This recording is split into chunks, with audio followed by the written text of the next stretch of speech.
Come in now and settle. Just allow yourself to arrive completely in this space of quiet and warmth.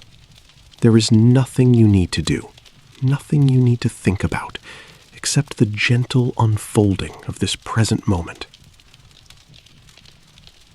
Let your breath slow down, a long, easy inhale and a soft, quiet exhale that carries away the day, letting it all dissolve like mist in the morning sun.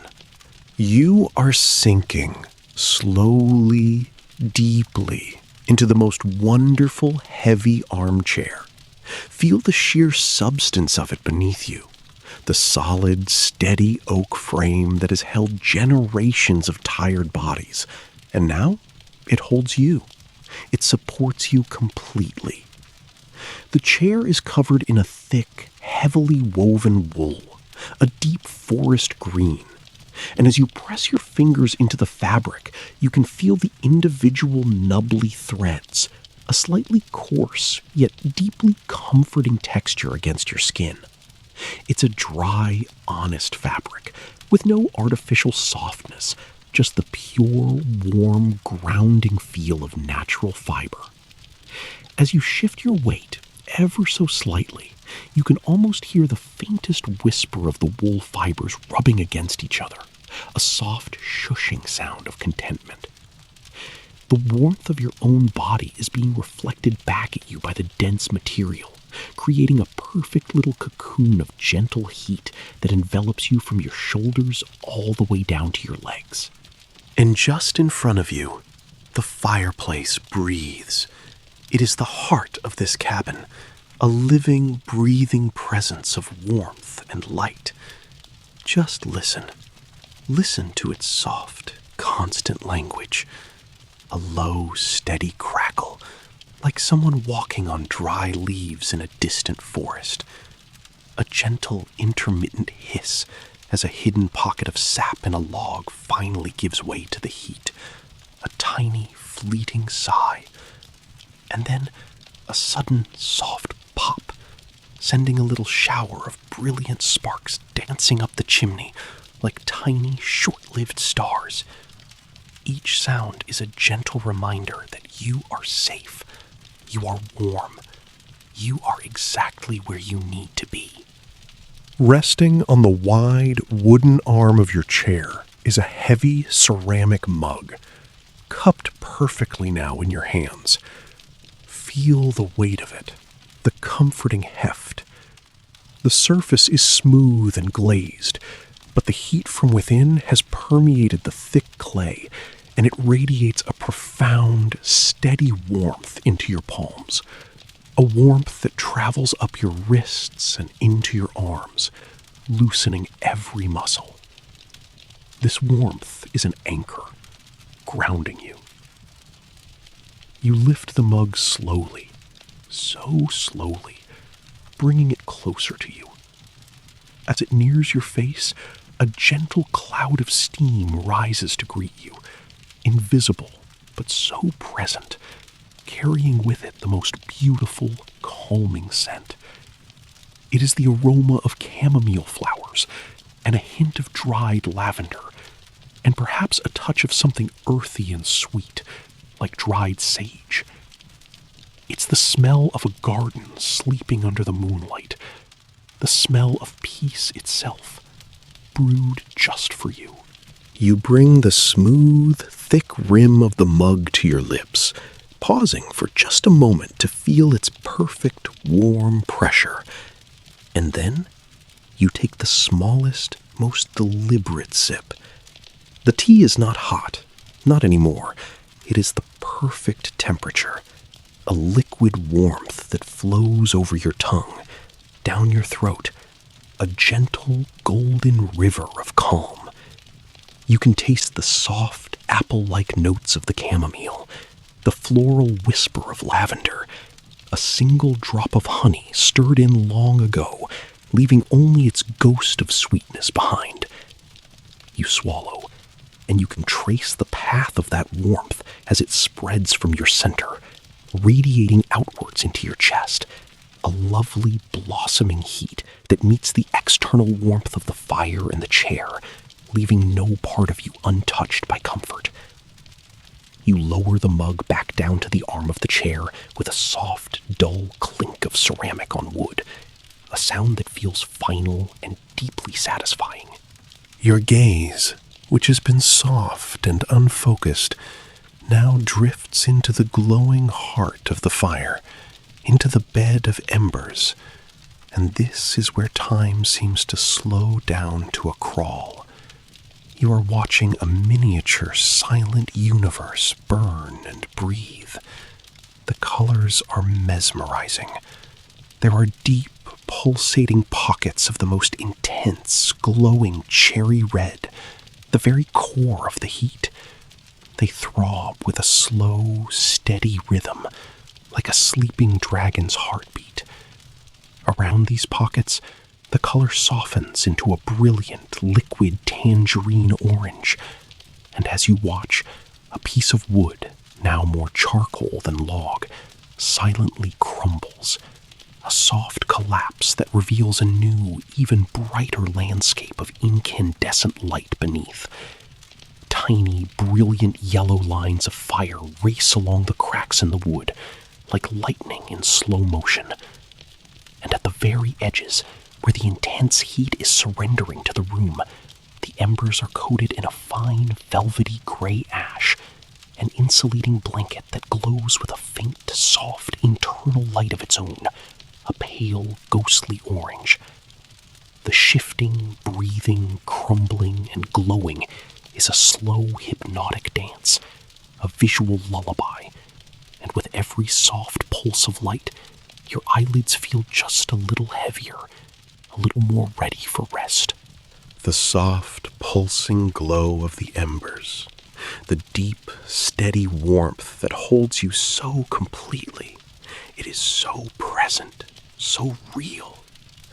And yet, as your mind softens and your thoughts begin to drift like smoke, you find yourself floating backwards, not with any effort, but like a single silent snowflake drifting down through the still night air. Your mind drifts back to the hours before the dawn, back to the deep, profound cold that held this very cabin in its quiet grip. You were stirring then, not from a dream, but from a deep and dreamless sleep, surfacing slowly into the velvety darkness. The first thing you became aware of was the absolute stillness, the complete absence of the fire's gentle song.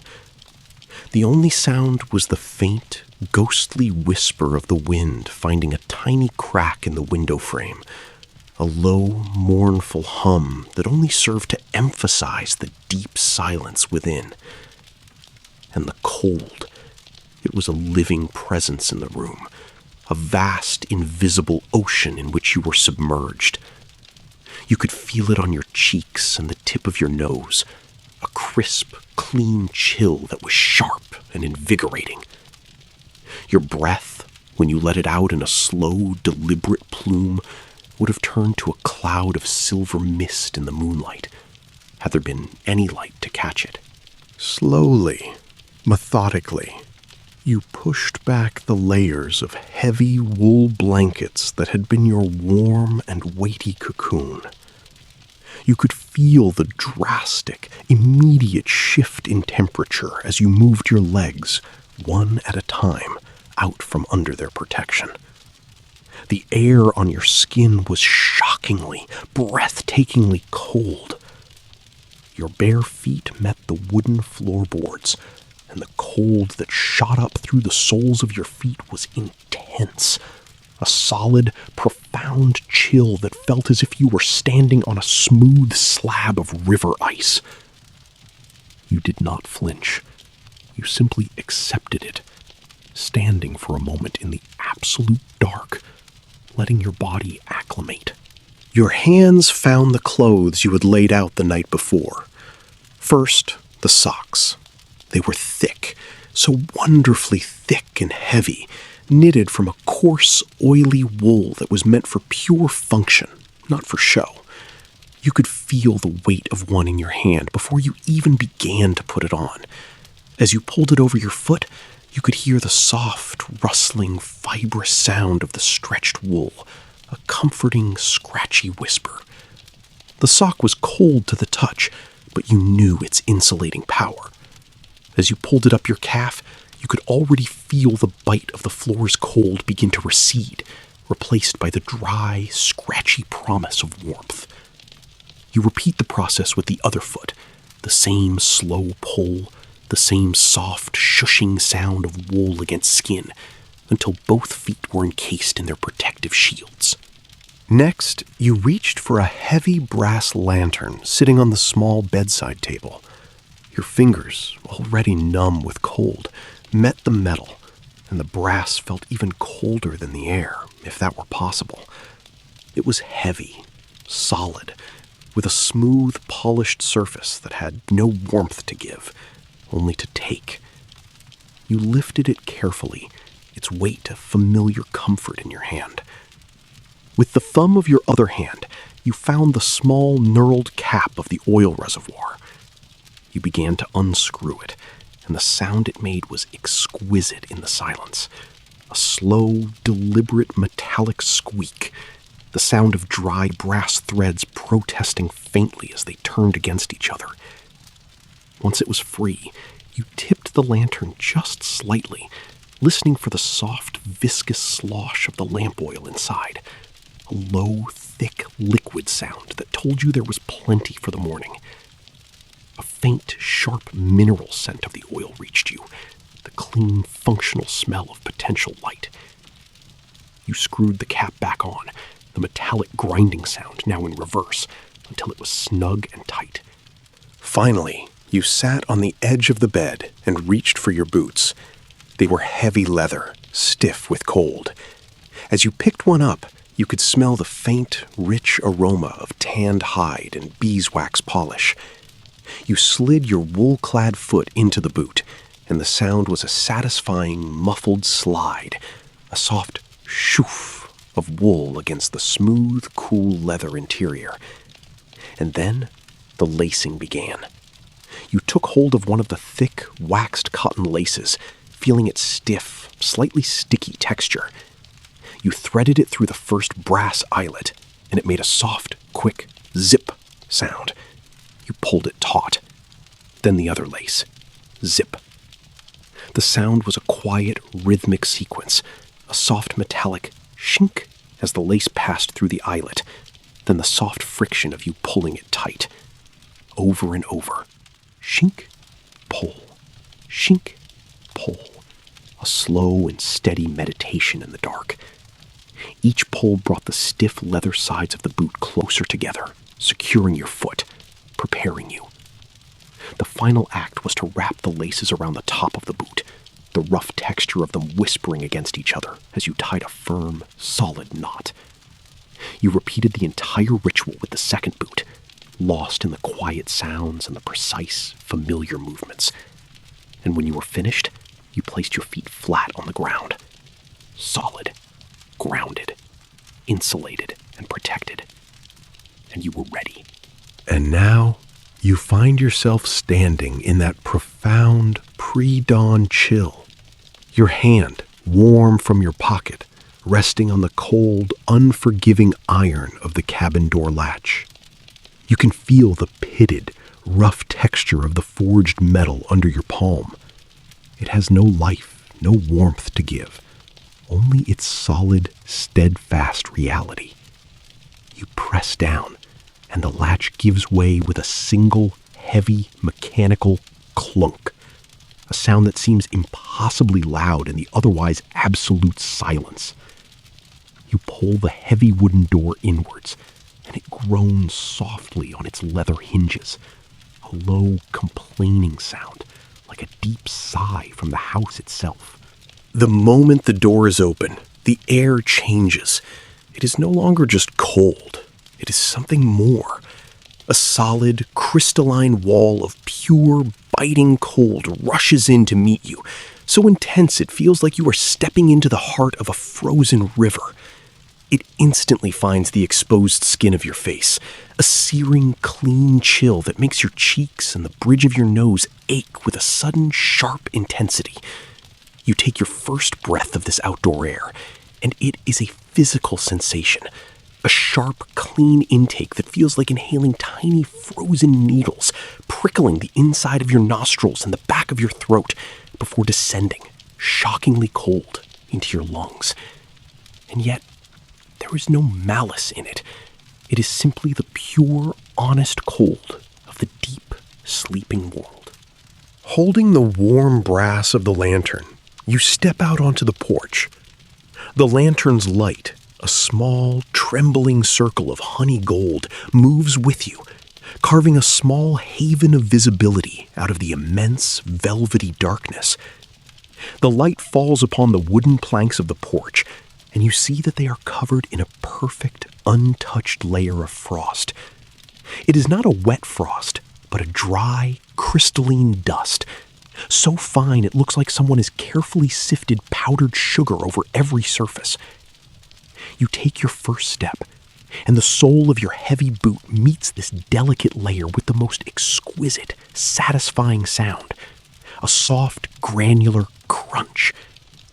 It is the sound of 1,000,000 tiny ice crystals shattering at once, a sound so crisp and so clear in the vast silence that you pause just to listen to its echo fade into nothing.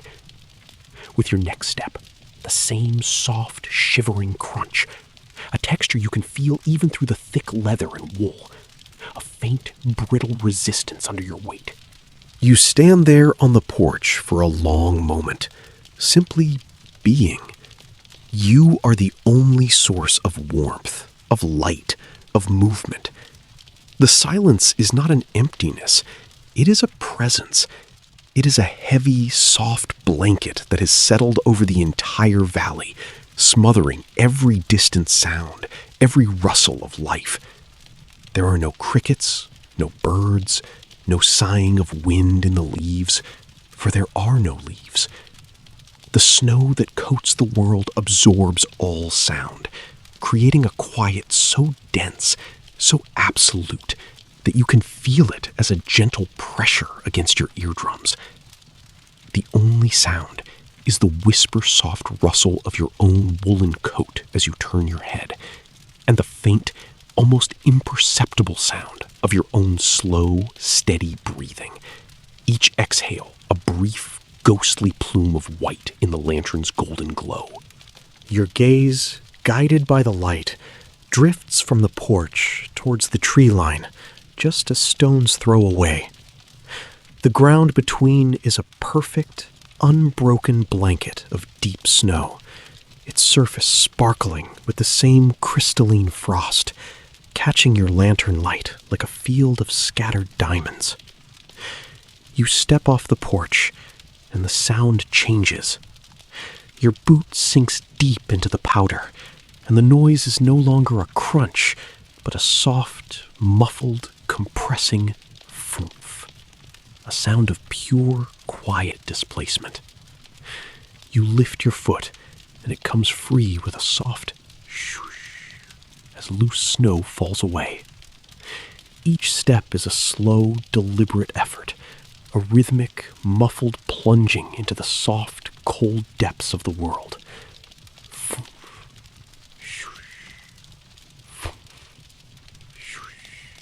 As you draw closer to the trees, their immense, dark forms rise up before you, silent sentinels sleeping under their heavy burdens of snow. You reach the very edge of the forest, the point where the open clearing gives way to the dense woods, and you pause. You have arrived at a threshold. The air here, under the first heavy, snow-laden boughs of a great pine, feels different. The immense open silence of the clearing becomes something else entirely. It becomes a dense, heavy, almost sacred quiet. The massive trees, with their millions of needles and their thick coats of snow, act as the walls of a vast natural cathedral, absorbing even the faintest whisper of sound. It is a stillness that feels ancient and reverent. You raise your lantern just a little, and the light catches on the rough, deeply furrowed bark of the nearest trunk, illuminating the intricate textures. It glints off the low-hanging needles, each one encased in its own tiny sleeve of ice. Here, in the deep, muffled quiet of the tree line, held in the small, warm glow of your lantern, you feel not the biting cold, but the profound, deep, and unwavering peace of the sleeping earth. And so you walk, and the world is only this slow, steady rhythm. You walk, and the crunch of your boots on the forest floor is a soft, percussive whisper. You walk, and the gentle rise and fall of your own breath is the only companion to your steps. Deeper now, you move into the heart of the woods, under the heavy, sleeping boughs of ancient pines, and the thick blanket of snow on the ground begins to thin, replaced by a deep, soft carpet of fallen pine needles, protected from the worst of the frost by the dense canopy above. Your boot comes down, and you hear the soft, satisfying crush of 1,000 dry needles. Your boot comes down, and you feel the springy, cushioned give of decades of fallen forest life beneath you.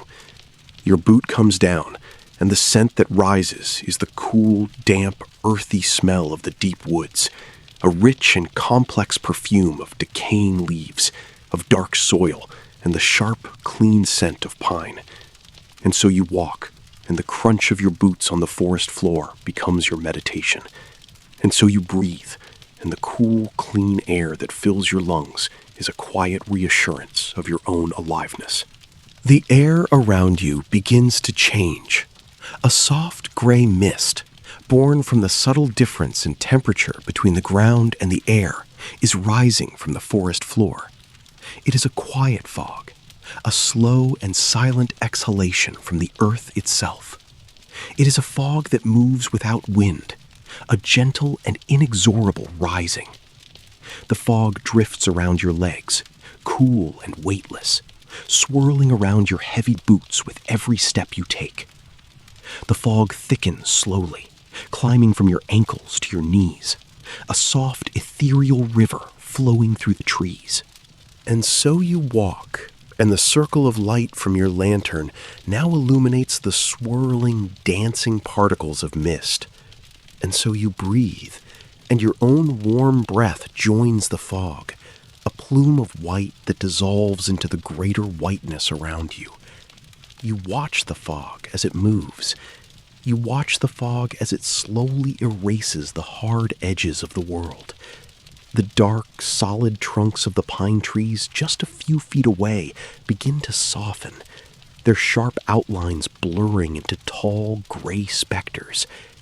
The intricate details of the bark and the low-hanging branches dissolve into suggestion, then into memory. The fog billows and rolls, a silent, slow-motion wave. The fog parts for a moment, revealing a patch of dark, moss-covered stone. Then it closes in again, swallowing the stone whole.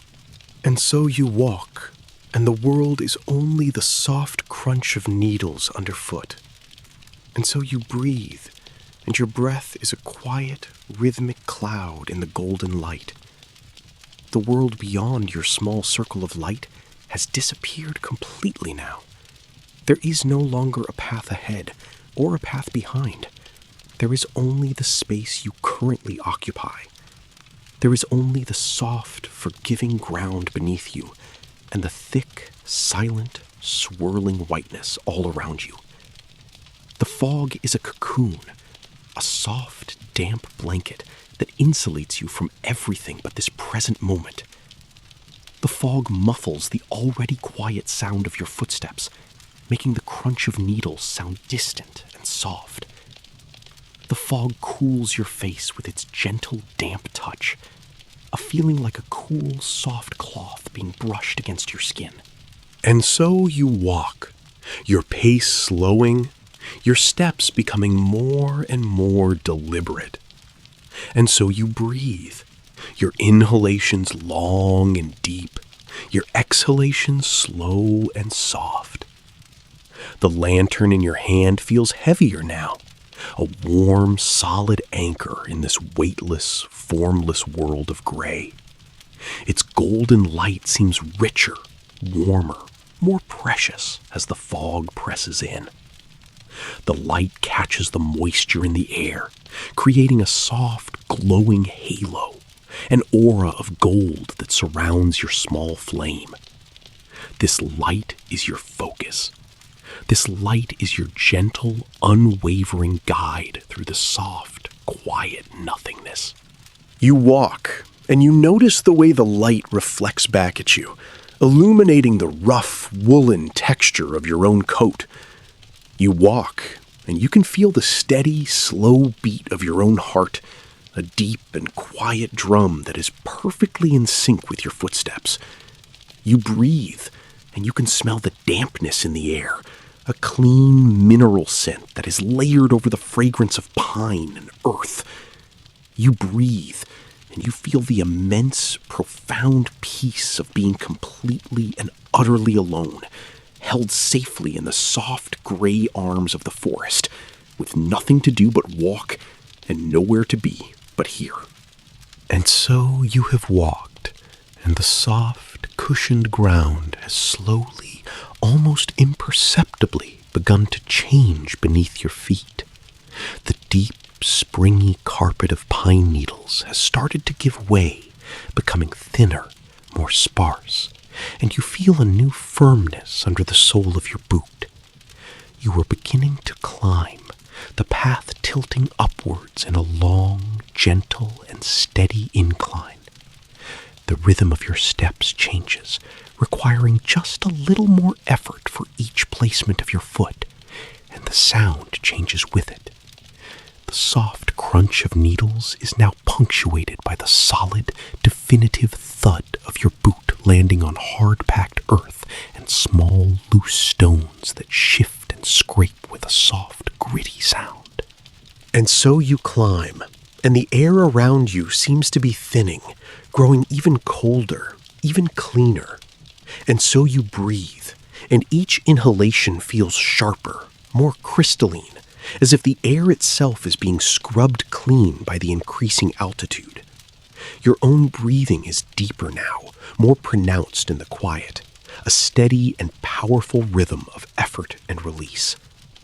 The fog that had held you in its soft, gray embrace is beginning to recede, not rising, but sinking, as if you are slowly climbing out of a vast, silent ocean, leaving it to rest in the valley below you. The trees are changing too. The dense, towering pines are becoming fewer and farther between, their massive forms giving way to smaller, hardier trees, their branches twisted and shaped by the wind. They stand apart from each other, creating wide, open spaces. As the fog thins and retreats, your lantern light travels further, and you begin to see the world re-emerge, but it is a different world than the one you left. Huge, monolithic shapes begin to loom out of the dissipating mist, silent and ancient. They are granite boulders, massive shoulders of the mountain itself, their surfaces rough and weathered by millennia of wind and ice. You reach out a hand, your woolen glove softening the contact, and press your palm against the surface of one of these great stones.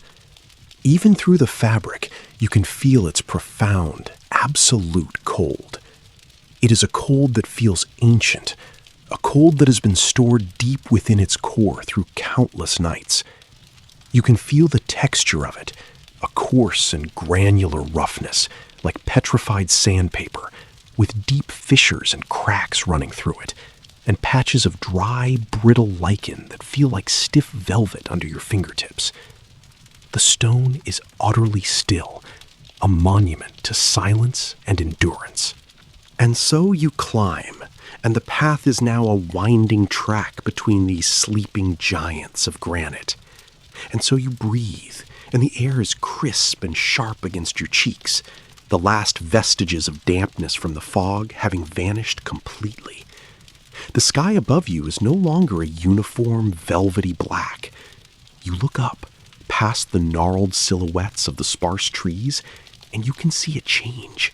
The absolute darkness of the deep night is beginning to soften, to bruise. Directly overhead, it remains a deep, profound indigo. But towards the eastern horizon, it is slowly, almost imperceptibly, bleeding into a deep, majestic purple, the color of a dark plum. There are no stars visible in this slowly lightening section of the sky. They have been washed out by the first, faint, impossibly distant hints of a sun that is still far below the edge of the world. This new light is not a light that illuminates. It is a light that reveals silhouettes. The horizon is now a sharp, dark line. The gnarled branches of the trees are stark and black against the deepening violet of the sky. Your own form casts no shadow, yet you are aware of your own dark shape moving through this landscape of emerging forms. The golden light of your lantern now seems softer, less necessary, a warm and gentle companion rather than a vital tool. It paints the rough granite and the hard-packed earth at your feet in hues of honey and gold, a stark and beautiful contrast to the cool, deep purples and blues that are slowly beginning to reclaim the sky. You can feel the world holding its breath, poised on the very precipice of dawn, and you are the sole, silent witness to its quiet, majestic transformation. And so you have climbed, and the ground beneath you has become solid stone, the path dissolving into a wide, open summit of pure, exposed granite. Each step now lands with a firm, solid thunk, a sound of finality, of arrival.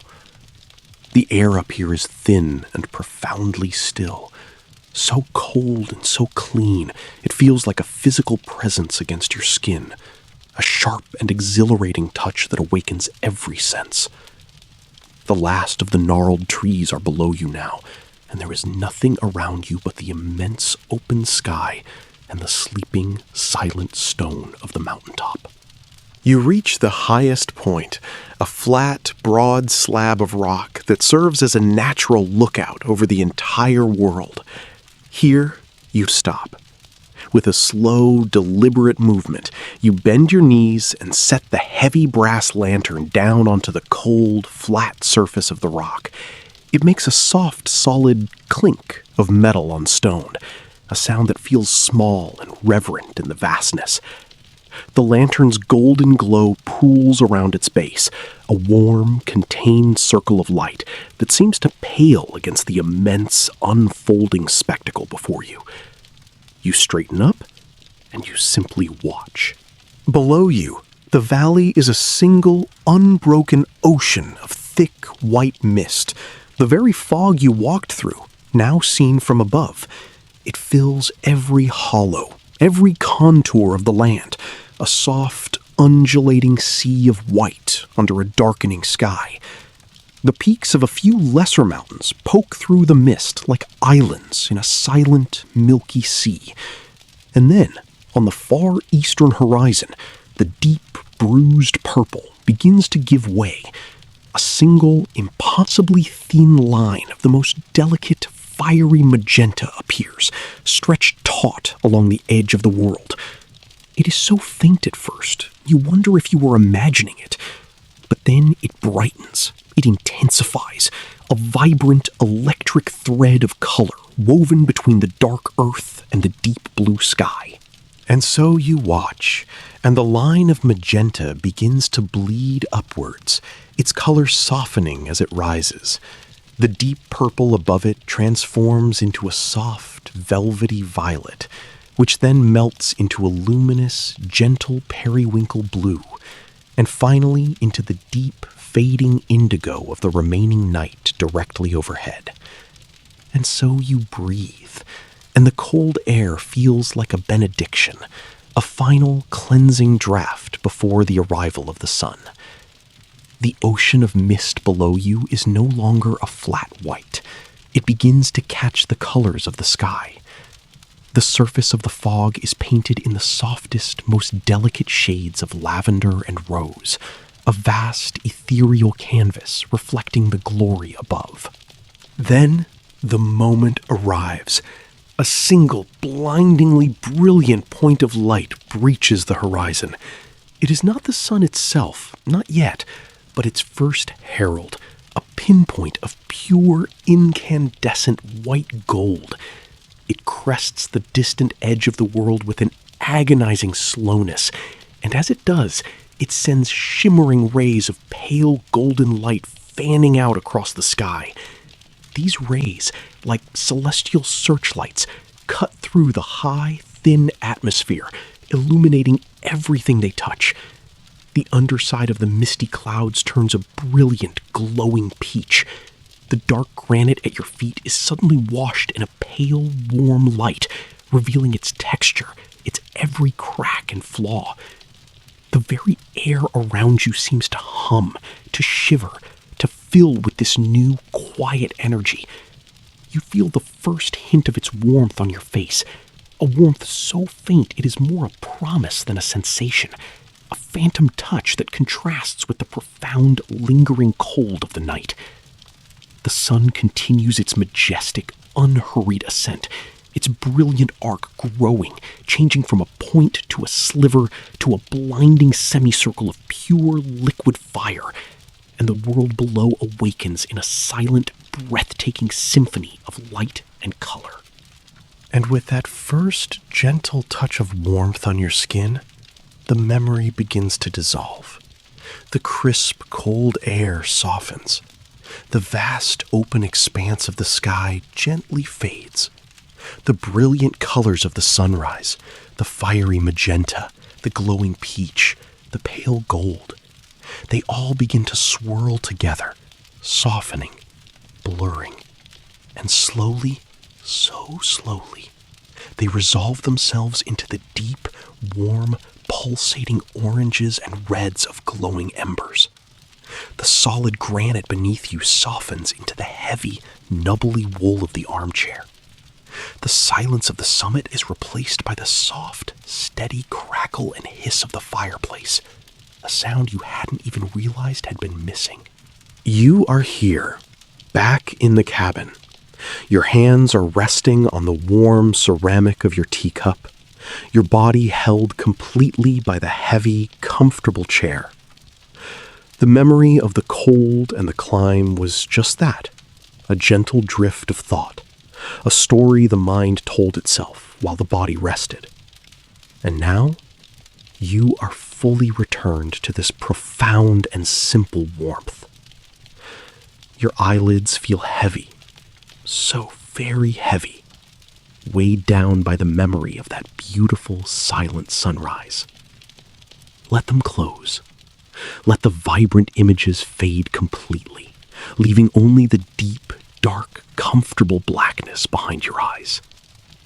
There is nothing left to see, nothing left to do, except to sink even deeper into this perfect warmth, into this perfect quiet, and allow the gentle rhythm of the crackling fire to guide you, finally, into a deep and peaceful sleep.